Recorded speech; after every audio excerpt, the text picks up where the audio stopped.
Hello, hello, hello. Isang mapagpalang gabi sa inyo mga taga RTAP GSMI. Isang mapagpalang gabi, naway sumahati nawa ang pagpapala at pag-iingat ng ating Panginoon sa in behalf of our Bishop Roger Abu-Abu and Pastora Calci. Ako po ang inyong lingkod, Bishop Bonggaa, ay nagpapabatid sa inyo ng isang mapagpalang gabi at isang mapagpalang taon. So ligid sa ating kalaman na tayo ay nasa 2024 na at sa araw na bukas, magbabago na po ang ating taon. Ito po ay 2025 na, mga mahal ko mga kapatid. Ngunit isang bagay po ang gusto ipabatid at ipaabot sa inyo mula sa ating mahal na Bishop Roger Abu-Abu na nawa ang pagbati at ang pag-iingat ng Diyos ay patuloy ninyong maranasan sa mga ministry na ipinatong ng Diyos sa inyong mga balikat. So mula po sa mga kapatid natin dito sa District 1, sa lahat ng ating mga kapastoran, sa lahat ng ating mga reverend, naway sumainyo ang ating Panginoon at gayon din naman sa District 2, sa pangunguna po ng ating mahal na Presbyter Tating Olabidis at sa lahat ng mga kapastoran dyan sa lugar ng Palawan, naway sumainyo nawa ang pagpapala ng Diyos. At gayon din naman dyan sa ating distrito, sa District 3, sa pangunguna po ng inyong abang lingkod, Bishop Bonggaa. Ako po ay bumabati din sa inyo na mapagpalang gabi, naway pagpalang ingatan kayo ng Panginoon sa ating host pastor ng Jesus of Glory International Ministry at sa lahat ng ating mga reverend at lahat sa ating mga pastor, nawa ay sumainyo din ang pagpapala ng Panginoon. Gayon din naman dyan sa Bicol, sa pangunguna ni Reverend Edwin De La Cruz, sa lahat ng mga pastor natin dyan sa Bicol, naway sumainyo ang pangalan ng Panginoon, ang pagpapala ng Diyos. Hindi ko man kayo maisa-isa, ngunit isang bagay lang ang aking mababanggit, masasabi, naway samahan kayo ng Diyos sa lahat ng panahon. Kaya din naman dyan sa Bicol o sa Burias Islands, pangunguna ni Reverend Joel Montero, naway pagpalain kayo ng Diyos at ingatan sa lahat ng panahon dyan sa Burias Island. Gayon din naman sa mga kapatid natin dyan sa Biliran, no? Isang church na pasisimulan ni Pastor Cesar Gaturian, naway pagpalain ka ng Panginoon dyan, Pastor Cesar. At gayon din naman sa pangunguna din ni Reverend Noah Linsahan dyan po sa Leyte, naway pagpalain kayo ng Panginoon ang buong iglesia na inyong pinanghahawakan. Patuloy kayong pagpalain at ingatan ng ating mahal na Panginoon. At huwag kayong pagkulangin sa lahat ng panahon at patuloy ang Diyos ang mag-provide sa lahat ng pangailangan. Gayon din, patuloy din po natin binabati ang ating pastor dyan sa Bohol, si Reverend Tirol, kasama ang kanyang mga kapastoran. Hindi ko man mabanggit isa-isa, naway pagpalain nawa kayo ng ating mahal na Panginoon at ingatan kayo sa lahat ng panahon.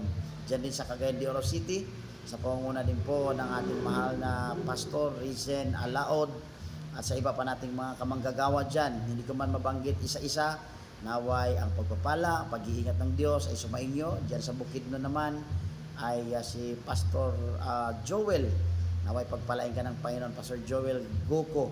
At gayon din naman dyan sa District Region 13 kay Region 12 kay Pastor Eric Mibulos. Pastor, magandang gabi, naway pagpalain kayo ng Diyos at ingatan ka sa lahat ng panahon. Patuloy kayong gamitin ng Panginoon. Gayon din naman si Pastora Divine dyan sa Cavite. Sa mapagpalang gabi sa inyo, Pastora, naway gamitin kayo ng Panginoon nitong 2025. Patuloy kayong gamitin ang iyong buong pamilya. Patuloy kayong ingatan. Gayon din naman si Ma'am Joy Hartwell. Ma'am Joy, naway patuloy kayong ingatan, pagpalain ng Diyos sa iyong mga ginagawa para sa gawain ng Panginoon. Naway patuloy kanyang ingatan at gabayan, palakasin sa lahat ng panahon. Gayon din, patuloy natin binabati ang ating mga kapastoran, no, na kung saan hindi ko man mabanggit ang mga pangalan isa-isa dyan sa District 4, sa pangunguna ni Presbyter Ernesto Ortilano. Hindi ko man mabanggit isa-isa ang mga pangalan, ngunit nawa ang pagpapala ng Diyos, ang pag-iingat ng Diyos ay sumainyong lahat dyan sa District 4 sa Coron, Palawan at sa iba't iba pang lugar. Gayon din ang ating missionary si Collins Abadi dyan sa Vietnam, at ang ating isang missionary ng RTAP GSMI Vietnam at RTAP GSMI Laos sa pangunguna ni Brother 2. Naway pagpalain nawa kayo ng Panginoon sa lahat ng panahon at patuloy niya kayong gabayan at samahan.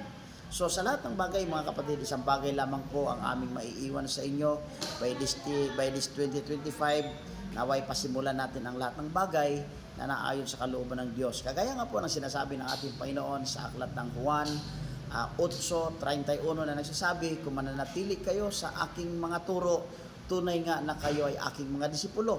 At sa verse 3 ito nagsasabi, at malaman ninyo ang katotohanan at ang katotohanan ang magpapalaya sa inyo. Mga mahal ko mga kapatid, sa RTAP GCMI at saka sa Jesus of Glory International Ministry, isang bagay na pasimulan natin ang bagong taon ng 2025 na tayo ay nakaugnay sa ating 17 Statement of Faith, na tayo ay nakaugnay sa ating pinaniniwalaan. Bakit po? Sapagkat ang 17 Statement of Faith ng RTAP GCMI, ito ang ating roadmap para patuloy nating masunod at maganap ang kalooban ng Panginoon sa ating mga buhay. Kaya in behalf of Pastor Roger o Bishop Roger Abu-Abo, ako po'y bumabati sa inyo ng isang mapagpalang taon at naway sumagana kayo sa lahat ng bagay, spiritually, materially, physically, mentally, and emotionally. Sa lahat ng bagay, huwag kayo niyang pagkulangin. At ganoon din naman, patuloy din nating binabati ang lahat ng ating mga kamanggagawa, mga kaibigan, pamilya, no, sa iba't ibang panig ng daigdig. Nawa ay sumaatin ang mga pagpapala ng ating Panginoon. So, gayon na lamang ang aking masasabi sa inyo, isang mapagpalang taon at mapagpalang araw sa ating mga buhay. God bless at pagpalain tayong lahat ng ating mahal na Diyos. Magandang gabi po sa pangalan ng ating Panginoon.